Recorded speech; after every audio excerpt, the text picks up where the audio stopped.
take them, as real or as much truth as the Torah, whereas really they're beautiful folk tales and interpretations and deeper looking into.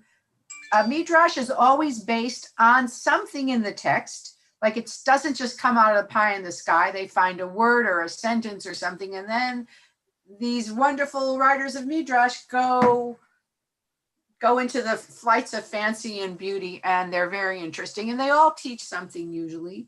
I've actually written a couple modern Midrashim myself because they're constantly can be written and rewritten.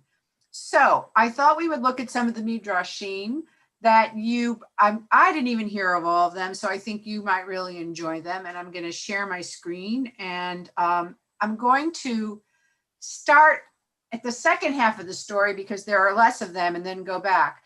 But the part that I want to talk about is the crossing of the sea and all the different points of view about that. So I'm going to, just a second, I'm going to share. It's the crossing of the Red Sea. Here we go, share. Okay, so this is a midrash that happens in heaven. This is one between the angels. So there's an understanding here that God has conversations, that there's different angels, and a new angel that I've never even heard of is in this one. And apparently each country has an angel that's a prince that represents the country in the next world. So this is Uzzah, the heavenly prince of Egypt. So he is the heavenly prince. He's the prince of Egypt in heaven. And he's arguing with God about drowning the Egyptians in the Red Sea. So who would like to read this one? It's 2 paragraphs. Okay, Jeff. When the Holy One was about to drown the Egyptians in the sea, Uzzah, heavenly prince of Egypt, rose up and prostrated himself before the Holy One, saying, Master of the universe, you created the world by the measure of mercy. Why then do you wish to drown my children? The Holy One gathered the entire heavenly household and said to them, You be the judge between me and Uzzah, prince of Egypt. At that, the heavenly princes of the other nations began to speak up in behalf of Egypt. Okay, so let's stop here. What's in this midrash? What is the vision of God and his relationship to the other heavenly beings? What is his relationship to them, would you say? He's the maximal judge. He's obviously the host of hosts. Yes, but he's not making the decision himself, right? He's turning it over to them, which is a very sort of egalitarian vision of God in heaven or in the next world, that he's letting them be the judge of what it should be. And I mean, it's not like, well, and do you think God can be swayed one way or the other? You would hope so, but not by the examples we read. Okay, but in here in the Midrash, this is a different view of God, that he can be God. I'm saying he just because it's convenient. I don't think God's a he, but they do for sure. That God can actually be swayed by arguments. And we've seen that in some other places in Yiddish literature and whatever, that God can be swayed by arguments and by prayer. We've definitely seen that. The Baal Shem Tov and all of the tales about him talk about God being swayed by prayer from us, so that God can be changed. God has is flexible, is basically what this midrash is saying. Okay, so they all started to speak up on behalf of Egypt. That's interesting, because what would they say, considering how badly they treated the Jewish people? What do you think these heavenly princes would say? What would their defense be, do you think? Anybody have an opinion about that? Come on. Probably killing humans would be something that wouldn't be looked on very well, no matter who they were. Okay. I mean, God's killed a lot of people according to the Torah, so I think it's interesting that they're all sort of defending the Egyptians. But let's see what happens. Okay, Michael's here. Jeff. When Michael perceived this, he gave the sign to Gabriel, who in one swoop darted down to Egypt, where he pulled out a brick with its clay enclosing an infant who had been immured alive in the structure. He then came back, stood before the Holy One, and said, Master of the universe, thus did the Egyptians enslave your children. Whereupon the Holy One sat in judgment over the Egyptians in accord with the measure of justice and drowned them in the sea. So, first of all, all right. Somebody wanted to say something? I was, Go ahead. I was thinking before this paragraph, but I mean, God can be swayed, supposedly swayed in this story, but at the same time, is God swayed? And then if you really screw up what he lets you go ahead and do, is he going to get back at you? It almost sounds like in the second paragraph he kind of did. He got back at you? Well, in some way, will God punish you for making the wrong decision? Okay. Well, I don't know, but to me, when you hear about them using dead Jewish babies to build their structure, kind of reminds me of the Holocaust when they used to shoot babies for target practice. So some people are arguing, well, they shouldn't be punished. They're just human. But the archangels, by the way, Gabriel and Michael are two of the archangels. So they're kind of like, the top of the structure of the hierarchy, disagree and say they need to be punished because look how they treated these Hebrews. So God, according to this Midrash, it's like they forgot the heavenly princes were not really acknowledging that. I mean, I don't know if it's punishment. Is it punishment or is it justice? What do you think? Forget the word punishment and go back to justice. You think it's justice? That's the word that came to my head at the first reading. Any other opinion about is it punishment or justice, or did God make the right decision, in your opinion, about in this Midrash? I still think it's interesting. Yeah, Claudia, did you want to say something? Well, I'd like to throw in another word, which is revenge. Is it revenge? I'm not sure, but what if the tables were turned? What if it was the Hebrews who committed crimes, unspeakable crimes against the Egyptians? Would God have punished them in the same way? Well, if you look at the text, there's a lot of threats of terrible punishments in the book of Deuteronomy. It's filled with curses of what's going to happen to you if you don't follow the mitzvot. Yes. I mean, and the whole destruction of the first temple was a destruction, punishment by God in the exile. So according to the Torah, I think God's punished us more than anyone else. So I don't think it's a double standard. He certainly has had, and it's been written, you will be enslaved by this enemy and that enemy because of your terrible behavior, because they have behaved badly many times to each other. Not forget about other people. To each other, they behave badly. Does anyone else see this as revenge? No, but you see the magnitude of the crime that the other angels brought before God. The death intentionally of an infant, of a innocent. What greater crime could there be as something that the Egyptians did without thought? And that's, beyond the simple acts of oppression. It also implies to me that there are multiple babies in those walls, not just one. I don't know why I feel like there are multiple, that they did that a lot.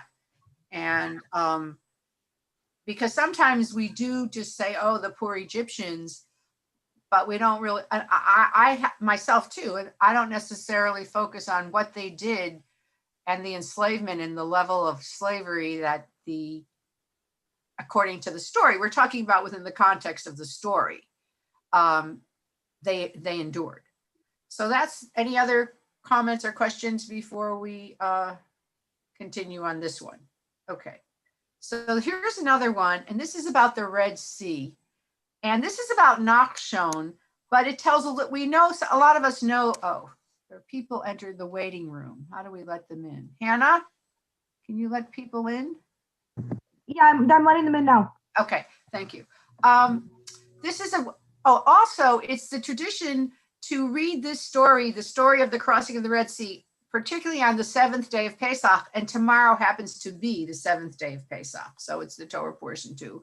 So here's kind of a more elaborate idea of the story of Nachshon, and also who he was, because a lot of us have heard of him, or some of you have heard of him, but we don't know who he is, and this gives more of a detail. So who wants to start to read the story about Nachshon?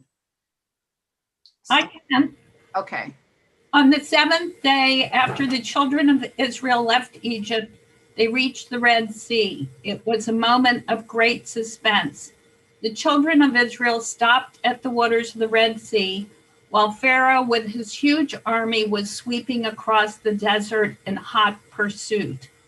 A terrible cry arose from thousands of women and children, and the men turned their faces to heaven and prayed fervently. Many voices rose in anger against Moses. There were men who had joined the Israelites in the hour of their triumph, but now that everything seemed lost, they were panic-stricken. Okay, now let's just talk about this for a minute. So this is a sort of a habit of the Israelites, and I have mixed feelings about this group of people, and I'm curious about what you think. They are always panicking and always afraid, and they don't seem to be able to remember what happened. It's like, now it's terrible. It was good yesterday, but now it's terrible, and they're terrified, and they're always complaining, and they really stress Moses out, I think, with the way they're always complaining to him. So let's continue here. Who wants to read? Somebody else. Okay, Claudia. Raise the share. Okay, is this good? All right. Can you read it? Yeah. Okay. Are there no graves in Egypt that thou hast taken us away to die in the wilderness? They cried to Moses. Fear not, Moses tried to reassure them. Be prepared to see God's salvation. God will fight for you. But Moses' words did not reassure them. The distance between the onrushing Egyptians and the children of Israel was rapidly growing narrower. Moses turned his eyes toward heaven, and God's words came to him. Speak unto the children of Israel that they go forward, and then you shall lift your rod and turn your hand over the sea and divide it. Actually, I want to stop for a minute. The text says something else, which I think is really interesting. It says, why are you praying to me? Why are you asking me? Go forward. In other words, why are you always turning to me? Take an action and go forward. God actually says, don't talk to me, go forward. Basically, have faith and take an action. He doesn't ask God to speak to them, but this is, like a romantic vision of how it happened. Okay, continue, Claudia. Moses' face lit up.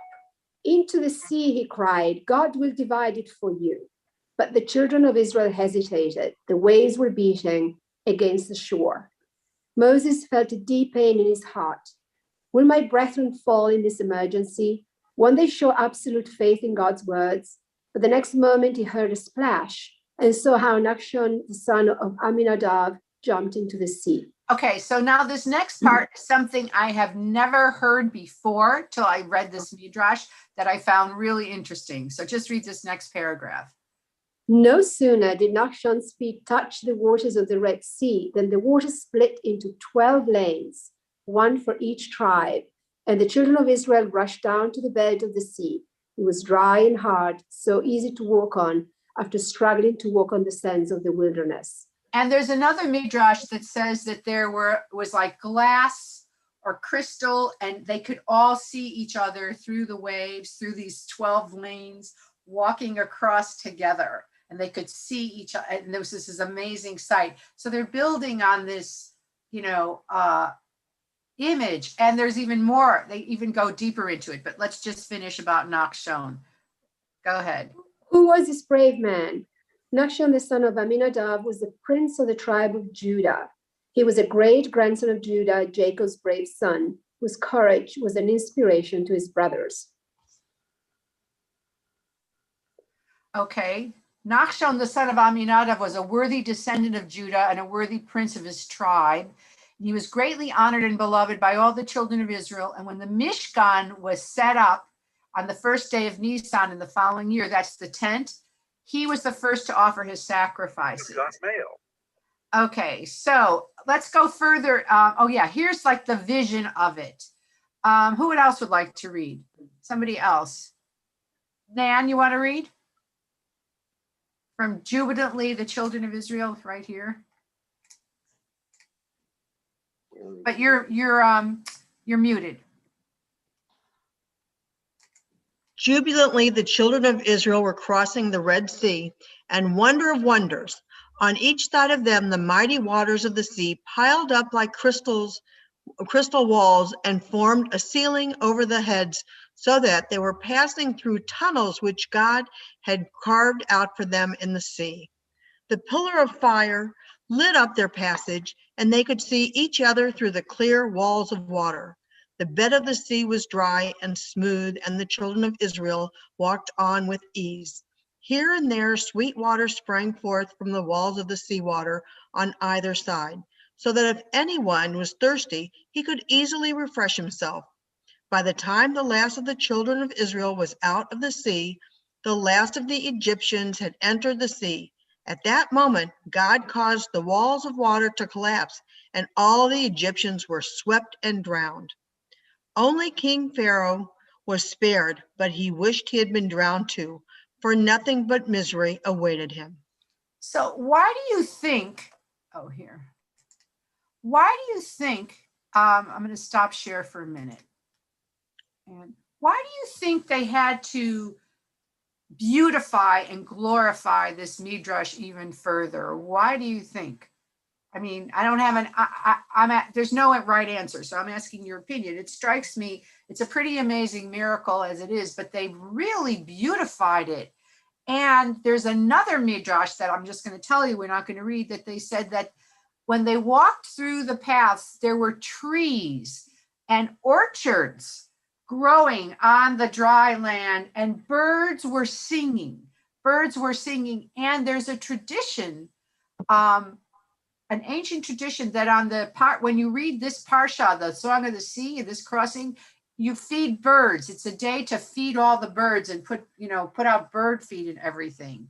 And that there's an image that the Shekhinah actually which is the divine, female divine presence, is in the shape of a bird, can be in the shape of a bird. So there's like this idea of these fruit trees down there and birds singing and serenading the Israelites as they cross the sea, and with these crystal walls, and you could get water and it would be fresh water. And so why do you think they had this midrash? What's the point of this midrash? Why did they make it so beautiful? And it is beautiful, do you think? I don't think the word is beautiful. What would you think? I think the best way to describe it is that they had to create an environment that was familiar and seemed safe. It wasn't stark and frightening.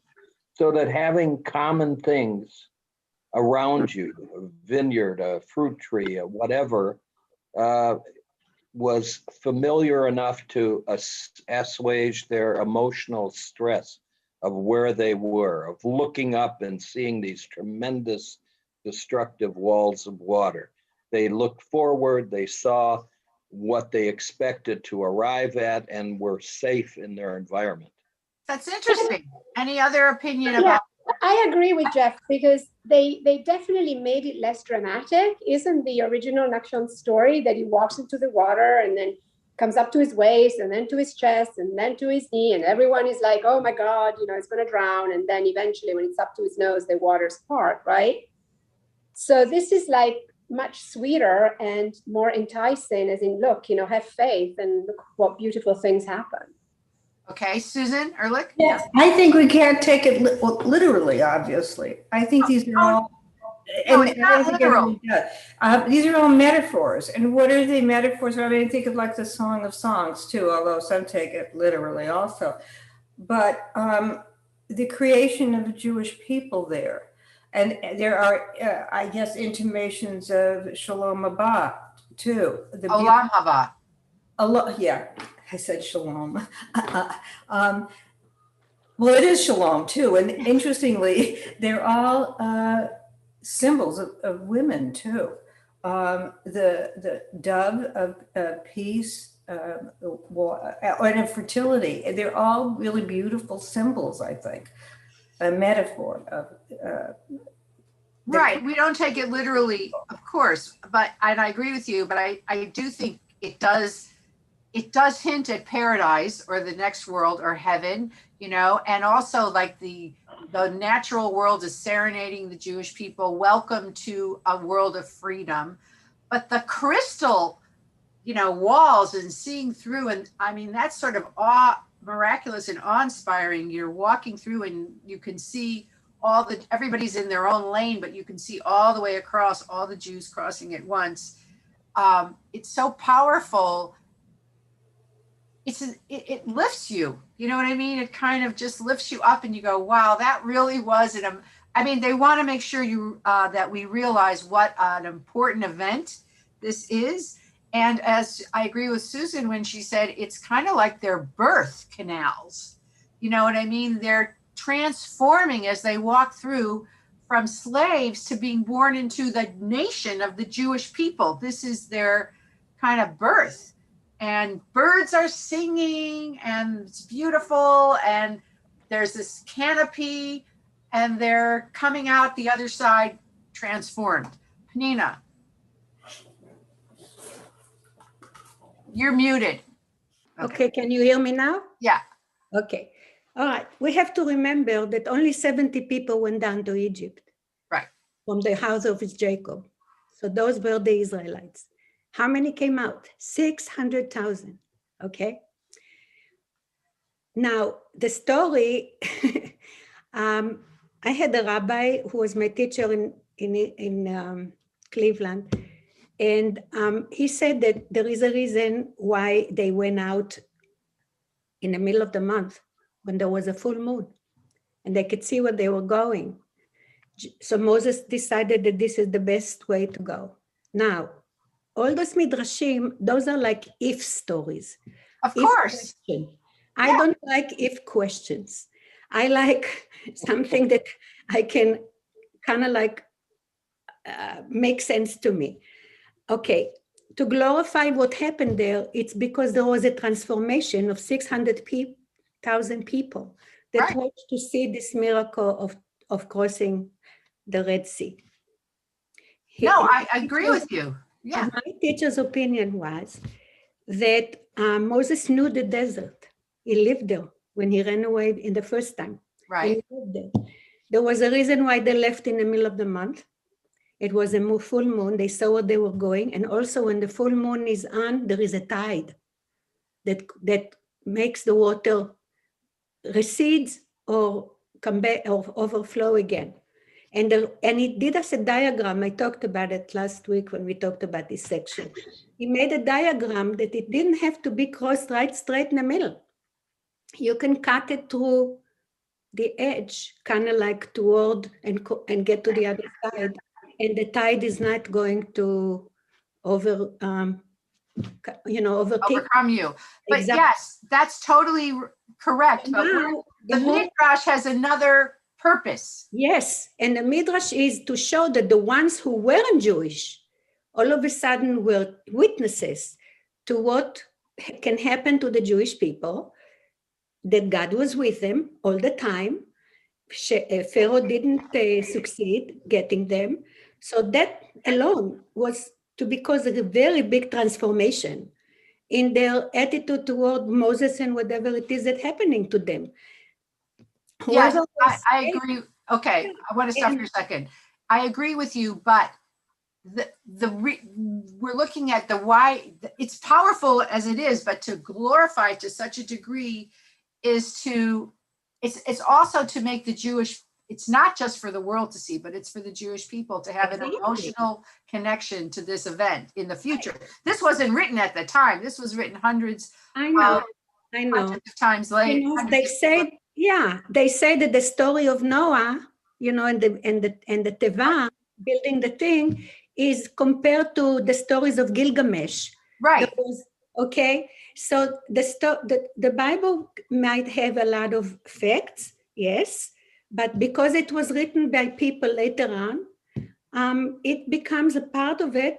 Maybe, yes, did happen, but you could glorify some moments and you got your purposes. It's like, you know, what if, but it wasn't what if. It's not what if. I don't think it's what if. I think it's, there's another purpose. It's to be inspired. It's to, when it was told by the rabbi. Okay. So that the hand of God is the strongest. This is it. Okay. I think there are other reasons too, but let's move on. There's a woman, I actually should have done this in my 10 Jewish women you never heard of, named Sarah ben Asher.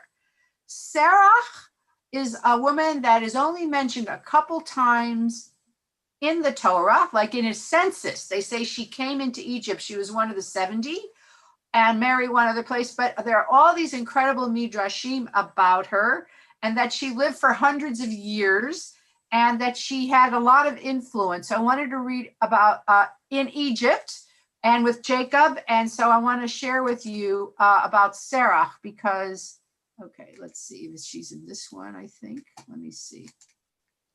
Hold on. Oh yeah, Sarah. Okay. So I gave you the midrash about the birds. And here's about Sarah, daughter of Asher.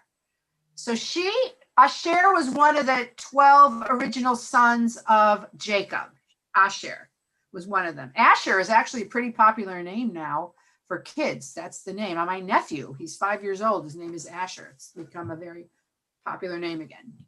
So Sarah is mentioned in the Bible in the account of the Israelites who went down to Egypt in Genesis. Here you see 46:17, and then the steppes of Moab. But there are all of these stories about her that I don't know why, but they decided to create all these stories about her. Maybe we can figure out why she is so important. So the best known of the Midrashim is here. And I'd like someone to read it because it's really interesting, Midrash. I would like to read this. Oh, Talia, why don't you read it? You're right here. Okay, where am I starting from? The best known Midrash. Okay. Perfect. All right. Okay, the best known of the Midrashim, about her tells of how she was the first to inform Jacob that his son Joseph was still alive.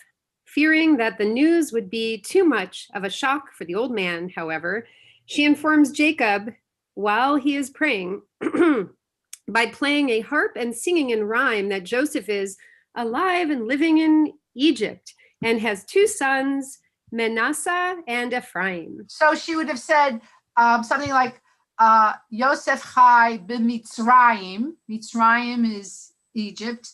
Yesh lo shnei banim, Menashe ve'Ephraim. So she was singing this song that rhymed.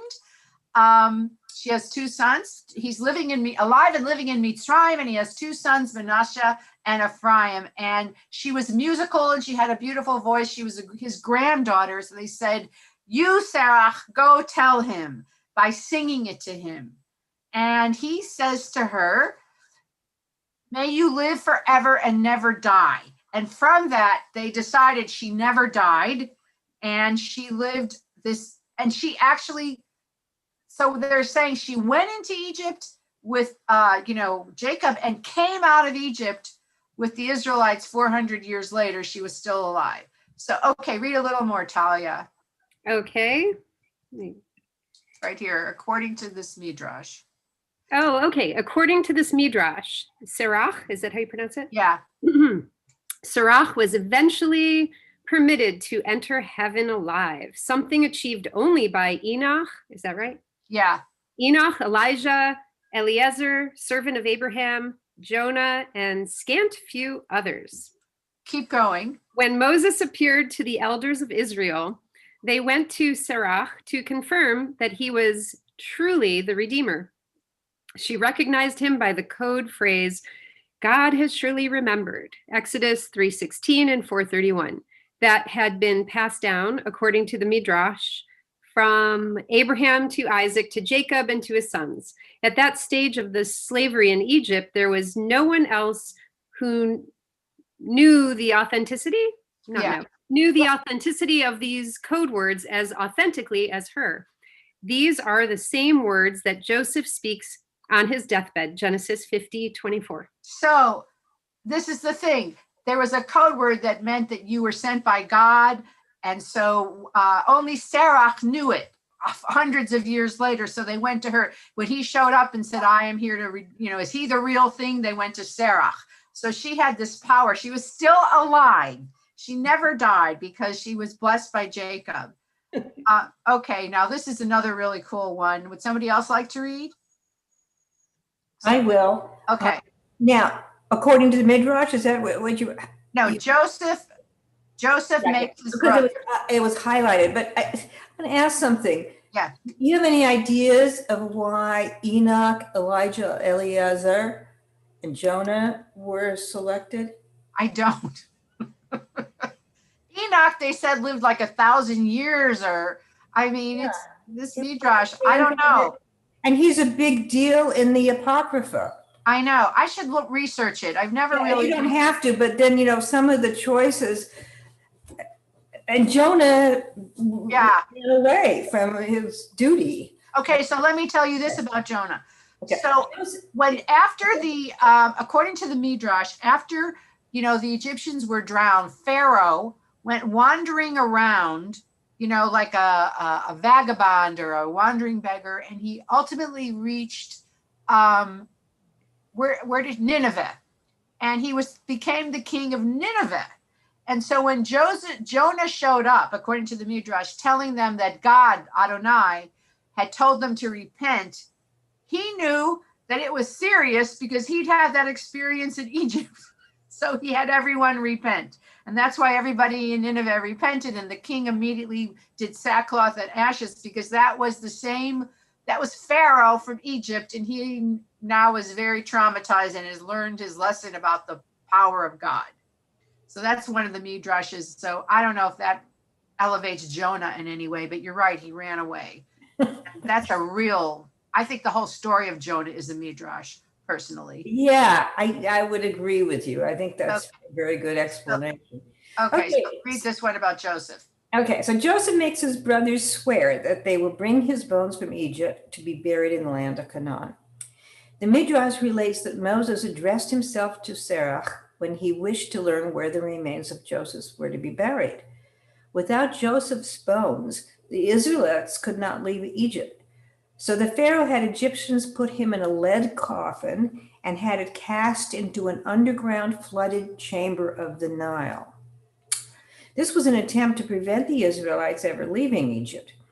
Now, only Sarah was still alive to remember exactly where to find Joseph's bones, as she had seen the Egyptians place the coffin in the Nile at the time, and the rest of the generation had since died out.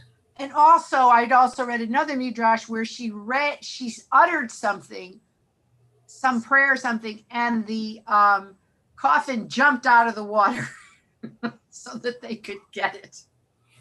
So this is very unusual that a woman, this granddaughter, should have so many amazing Midrashim about her, all with her knowledge, her power, her wisdom, that they consulted her about Abraham, about Moses. They consulted her about where is Joseph buried. So, and how many people have ever heard of her before?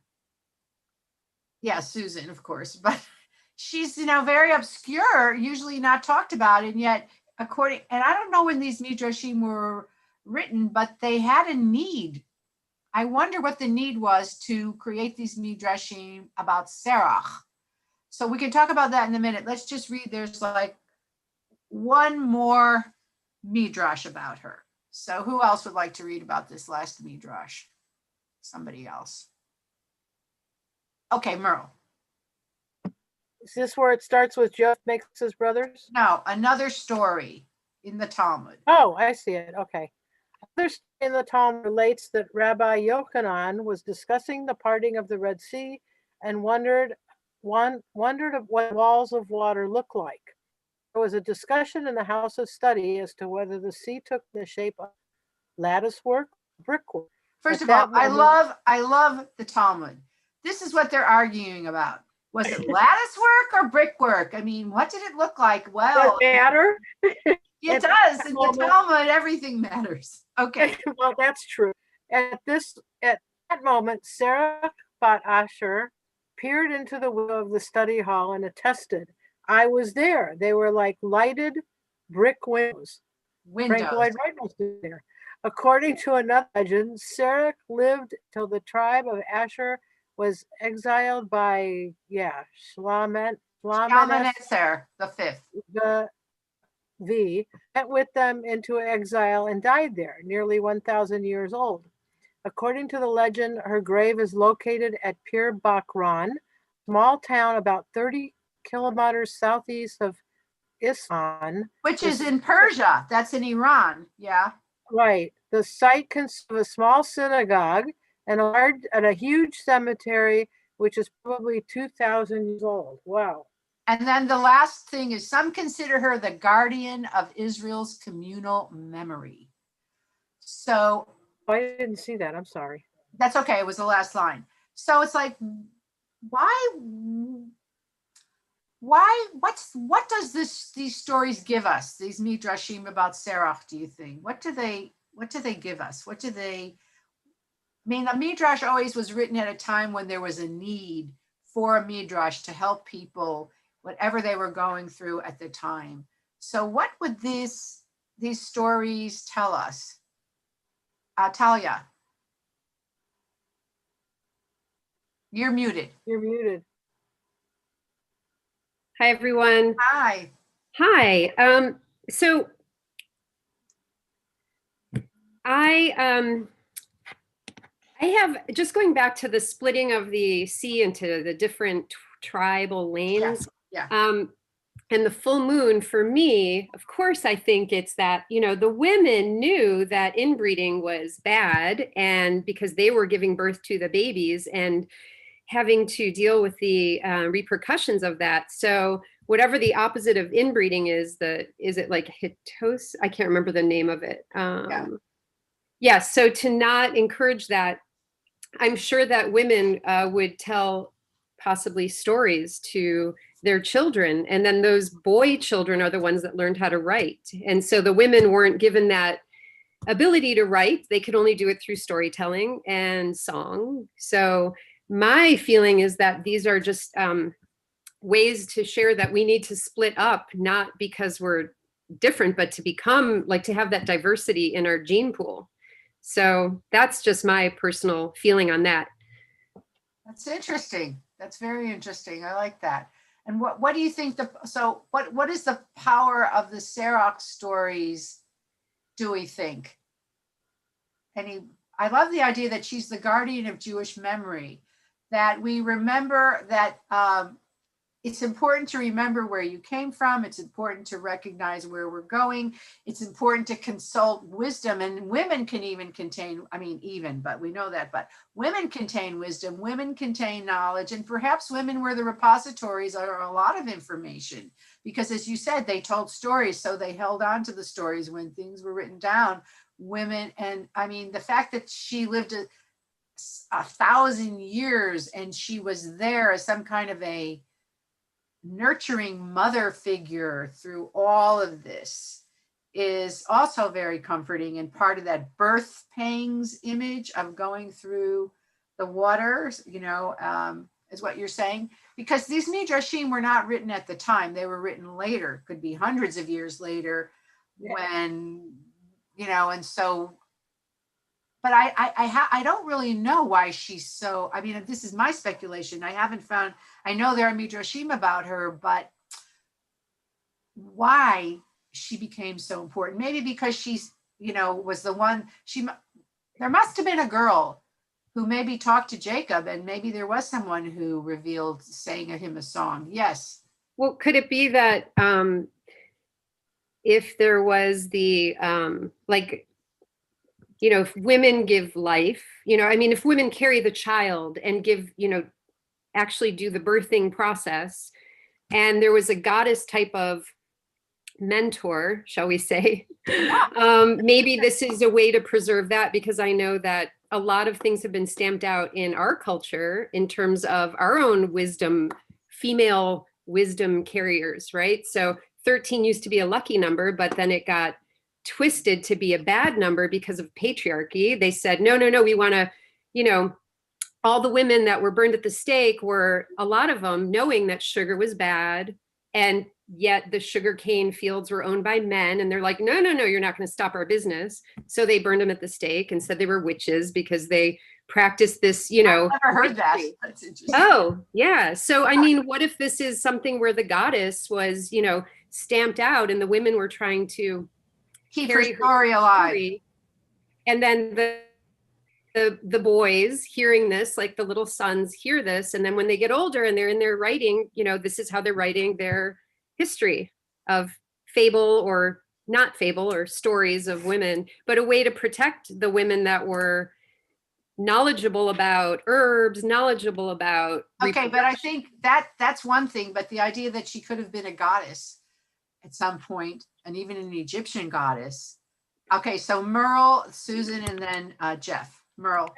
I feel like they're trying to, I don't know how many hundreds of years later Midrashim were written, but I feel like they're trying to give a woman, and there are women, credit for what they're capable of doing, where they didn't at one time acknowledge women had a capability, let alone being leaders. That's interesting. Oh, that's interesting. Okay. I'm just processing this. Okay, you're freezing, so it's hard to hear you, but I think that's interesting. Sorry. Susan. Yes, I think that's an interesting and correct analysis. I'm curious now. Well, first of all, they've located on the genealogical chart a woman who could be like a Shekhinah too, healing positive female presence, and then they carry her through time. The second was when was this midrash written? And you said it's during troubled times. Well, there were always troubled times, but she's buried in Isfahan, which is Persia.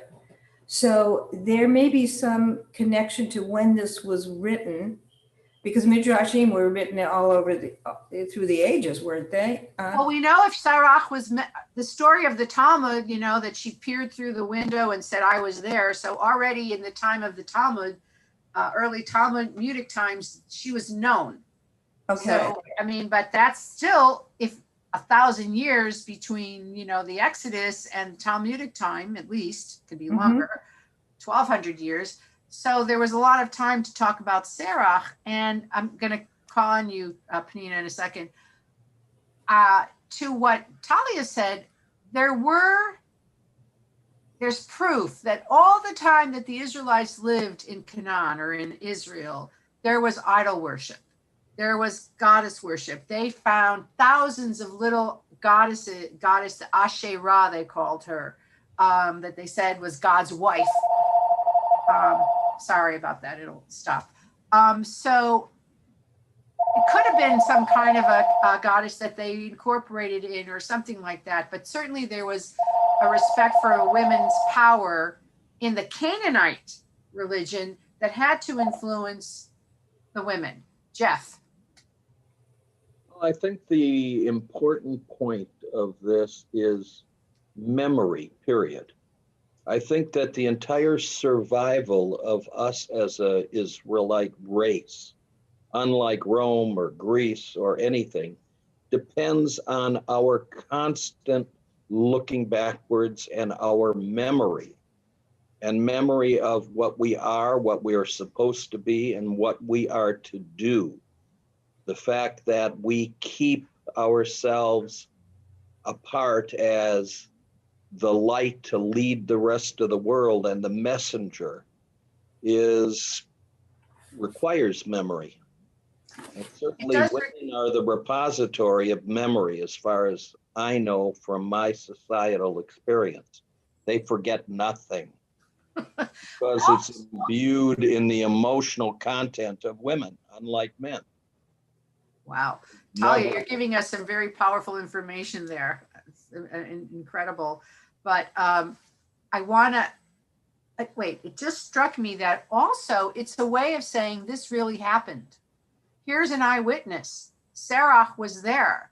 Serach is known. We recognize Serach. And so she was a witness to it all. So that gives a lot of power to what happened as well. So, okay. Penina. Let me unmute. You are unmuted. Now you're muted. You were unmuted. No, not yet. Unmute yourself. Okay. Can you hear me now? Yeah. Okay. All right. Women give both. So that's the key to the continuity, right? It's a link in a chain. You give birth and the next generation. Right. So the symbol of this continuity. The memory definitely has, like we heard, that it has a factor in this whole combination. Look today what we'll be looking at sometimes to remember historical events. We write operas. Look at Madame Butterfly, okay? She wasn't just a mother who gave up her son. She was also telling us about an era of what happened at the time, what the British were coming to China and they took, or Japan, and he took a woman and became his wife, gave him birth, and he comes and he takes her child. That was oppression of one empire over another. So, and that opera is going to stay. People love it. They relate to it. It keeps coming every generation. So are you saying a midrash is similar? It's very similar. Very similar. And they are picking up a woman. And then there is an opera that was written about Raquel, the Jewess, a woman who converted to Christianity. But I don't want to talk about that. I want to talk about midrash. And okay, I see your midrashim is a way of relating maybe to an era, to the women who shows us continuity. I like that. That's very good. Okay, we have like 8 more minutes, and I wanted to just share with you these incredible midrashim about the plagues, which I've never seen, I found, and they're pretty interesting. So let's see, midrashim on the Exodus itself. Okay, so, all right, so, Miriam is just coming now. Okay, so they're called, first the staff. So now these are these amazing, we know they're not true. I just got to say something about midrashim. We know they're not true. We know they're fables, but they still affect us emotionally in some way. They still kind of give us wonder and awe. And I can see why, like, ultra-Orthodox people like to believe that these are they happened, but they don't need to happen for them to kind of, I don't know, dazzle us or emotionally move us or make us feel closer to the stories or our fables. Our fables always kind of have happy endings, a lot of them, or they extol God or our patriarchs or matriarchs, and it just makes us feel better, especially in a dark time. If this was written and you hear about this, for example, this divine staff, and it's a really hard time, it just makes you feel that miracles are possible, that anything is possible. So that's what I think part of the purpose of a midrash is. Okay, so this is the divine staff that Moses carried. And God says he made it when he created the world. That's just how powerful this staff is. So who would like to read about this divine staff who hasn't read? Somebody? Okay. Okay. God created a wonderful staff when he created the world. It was made of sapphire and had a divine name engraved on it in 10 Hebrew letters, the initials of the 10 plagues that were to come to Egypt. So this was all preordained when the creation of the world, before the first human, already the plagues were going to happen. Okay, go ahead. God presented this staff to Adam in the Garden of Eden. Before Adam died, he gave it to Enoch, who later gave it to Shem. Shem left it to Abraham, who passed it on to Isaac and Jacob. Jacob took the staff with him to Egypt and presented it to Joseph. When Joseph died, his palace and all his possessions became the property of Pharaoh, king of Egypt. Jethro, who was one of the king's counselors, saw this wonderful staff and took it. Okay, so let's stop. Suddenly, Yitro, this is Moses' father-in-law. We never ever heard before that he was ever in Egypt. He was in Midian. He was in a whole other country where he was a prophet. But in this story, Yitro, and that's the Parsha, Yitro in the Torah is the one where we get the 10 commandments. So he's a very important guy, Jethro, Yitro. In this story, he's the one, he was an Egyptian counselor of the king, or he was a counselor, whether he was Egyptian or not, we don't know. And he took the staff. And who does he give it to? We'll see. Okay, continue, Warren. I'm at later. Yeah. Later, when he left King Pharaoh and went to live with Midian, he took the staff and planted it in his garden. Many a man admired the staff and wanted to steal it, but no one could move it from its place. When Moses fled from Egypt and came to Midian, he saw the divine staff in Jethro's garden. Knowing that it belonged to his people, he took it. Jethro knew at once that Moses was a divine man and would be the leader of Israel. He received Moses very cordially and later gave him his daughter, Zipporah, for a wife. Okay, so does this remind you of Excalibur? Yes. And King Arthur with the sword and the stone? I mean, and maybe this was written before the sword, who knows, the Arthurian legend, but he plants it in his garden and he steals it, which is, I feel like there's another, I can't think of it now. There's got to be a story. Oh, a stealing something. There are fables about, stealing the power, plants it in his garden, and then he's a holy man. And he says he gave him Zipporah for his wife. Though in the Torah, the first thing that happens is when Moses reaches Midian, he goes to the well and helps Jethro's daughters, and they bring him home, and he marries Zipporah way before this. But in this story, it's because he's declared a divine leader. He knew he would be the leader of Israel. How did he know that? Where does Israel come into it? But he was a divine man. So this powerful staff now has all of these magical properties, and this history, our history. It is all of our history as Jews imbued into this staff. Okay, who would like to read? Someone else. Susan Ehrlich, why don't you read? Okay, I have to unmute. So where are we? When Moses? No, the next one. When God. It occurred to me while you were explaining this that Moses gets the staff, and isn't the staff that he uses to initiate the plagues? So yeah, this is and the one he opens the Red Sea with. When he opens the Red Sea, it's all this continuation for me. When God sent Moses to Pharaoh to deliver the children of Israel out of Egypt, he told him to take this staff, there it is, with him and perform wonders with it in front of Pharaoh and the children of Israel. Many years later, King David had this staff, and someday it will turn up again in the hands of the Redeemer, the righteous Messiah, and he will come to redeem the Jewish people and lead them to the land of Israel. Now, don't you just love that story? And yeah.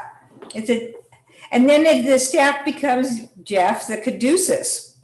Yes. I mean, it's like powerful, beautiful. It's made with, what is it made with? Sapphire. It has the divine name. It's like a very beautiful thing. And now when we think about the staff that turned into the snake later on with Moses and the magicians, and the staff that he opened. Okay, so this is interesting. I got it. I mean, we're going to have to stop soon, but I'm going to email anyone who wants some more of these midrashim. I will send them to you. But if this is the staff that Moses had, how does this affect our idea of Moses hitting the rock with it? How does that make you think of it differently? Does it make you think of it differently? It had to be very strong stones. I just think it's much more sacrilegious. That's right. It's wow. This is this promoting holy showing. staff from heaven, and you're smacking it against a rock. It's really, it becomes a much more egregious behavior for Moses to have used that staff to smack the water than if it was just, you know, a wooden staff. And you say, okay, so he hit it with the staff. So, but suddenly if it's like the sapphire staff with God's name in the letters and it's been handed down from heaven and he smacks it, I see it differently. Until you read this midrash, you don't see a staff with all this decoration on it. Exactly. You just, I mean, I grew up until today thinking it's just a stick that it happened to be like a stick. Exactly. It had no embellishment. So it sort of dazzles us. And this is the staff that the Mashiach, you know, it's lost now, you know, and the Mashiach's going to come back with the staff. It has so much power. I don't know, and it empowers us, it elevates us, and it changes our eyes to a lot of things. I think your interpretation is wonderful, and that's the first time that that I come to see it that way. Because otherwise, it seems like such, you know, what did he do that was so horrible? But that staff has been miraculous throughout the whole story, actually. So for that, I think that was very eye-opening. Well, I just thought of it right now, to be honest with you. I just suddenly went like, wow, now I suddenly see that event in a completely different light, you know? So, okay, yes, Penina, you wanted to say something? Yeah, can you hear me? Yeah. Okay. It comes to show you that you can look at everything in two ways. More there than is two. Positive, there is a negative. The same staff was thrown in front of Pharaoh and turned into a snake. Right, but it was powerful, and it ate all the because it was magical. I see that as a positive thing. I think it's the story. It's not the staff. It's what is the story, how it was used in the story. Of course, it's a story, but that's the thing about Midrashim. You know it's not true, and yet there is a function to it. One time it makes one time it was not good. Two sides to everything. I mean, you could say the whole thing is a story. But this enhances the story to a whole other level of beauty and magic, which, you know, as you need it. As we need it. We do need it. But also, yeah, there are more than two sides to every story. There's more than two truths. It's not just black and white. No, there's multiple but this staff certainly opens, I mean, and that's why I love Midrashim. I read them and I go, wow. I mean, that they, you know. What was lost in this story? What? There's an element to this story that's lost and has never been approached or directly addressed. And that is the loss of the actual name of God. If the name of God was on the staff. You're right. And no one has followed up on the name of God, and only the Kohen Gadol is supposed to have been able to even say the name of God that he was supposed to know. You know, what element does that add or detract from the story? Because doesn't it give it more power? Isn't that why the staff is so powerful? Yeah, you know, and the Baal Shem Tov, and then we have to stop. The Baal Shem Tov means the master of the good name. And that name, it's not that he had a good reputation. It means he knew the name of God, supposedly. He was the master of the name, and he could perform all these miracles. So, and you know, the name was also whispered into the golem, you know, and the golem became alive, the golem of Prague and all that. So there is this power, and that's why we don't even say, if you're religious, you don't even say Adonai. You say Hashem, which means the name. So I want to wish you all Shabbat Shalom. And Jeff, I'm going to wish you a successful surgery and procedure, and we're going to all say Amisha Bera for you. I'm Thank going to tomorrow. I'm going to be thinking about you, and I hope we'll can hear that you are fine afterwards. Okay. רפואה שלמה. I want you anyway, whatever happens. God forbid. I want to see you around. I love having you. Thank you. Rabbi, Jeff, can you stay a moment? I had to come in late. Me? You want me to stay? Jeff Carr. Oh, Jeff. Okay. Susan, ignore my phone calls. I made 2 desperate phone calls to you because I couldn't get on. Oh, okay. I came on late and I thought you closed it from the late. All right. I have to go because I. Shabbat shalom, everyone. Shabbat shalom. Graduate. Jeff, good luck. I'll say Amisha Bera for you too. Thank you. Jeff, I will too. But why? What surgery are you having? Is that a personal question? You don't have to answer. Well, right now I'm in a phase of investigation with some major procedures to define the extent of the problem and create a plan. Things have been changing dramatically, and there are a number of issues that have to be addressed and defined, and all that will come to culmination early next week, hopefully. Okay, dear, I wish you, of course, the best Thank of mazel. And are you resting? Are you not well? Is that it? I am taking it easy. I've actually come to LA and I'm here.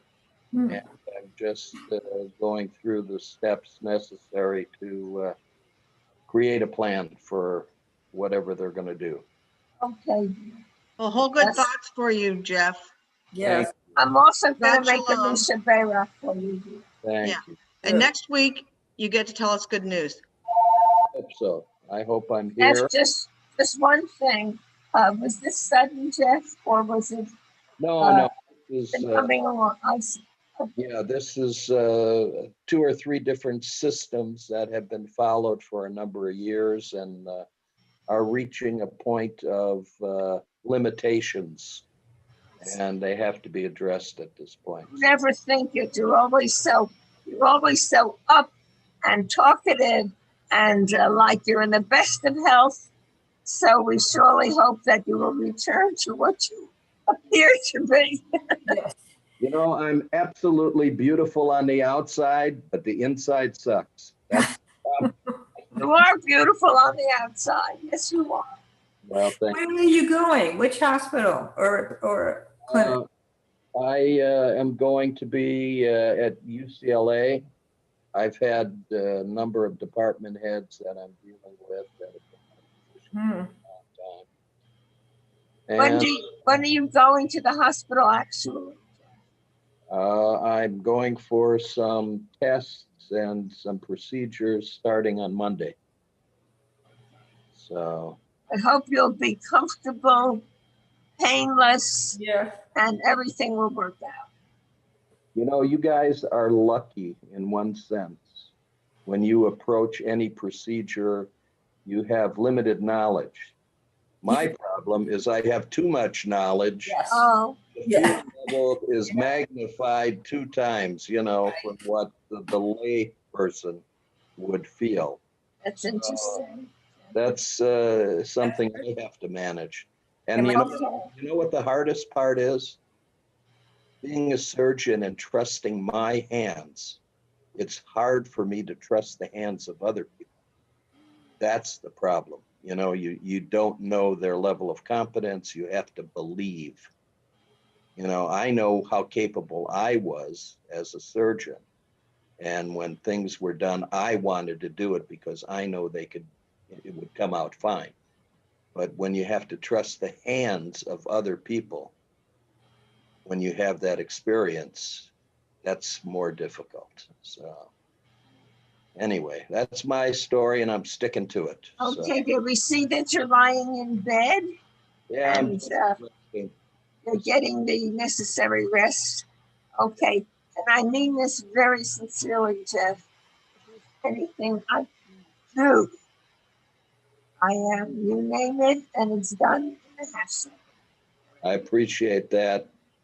you know, you and I have a kindred spirit here, so it's all going to be good. And I hope to return to you better and stronger. Oh, God. All right, dear. All right. We look All right, forward to guys. seeing you back Thank you. and having it cared for. I will let you know. I'll keep. Let us know. Okay. Thank you, guys. Love you all. Bye-bye. Bye-bye.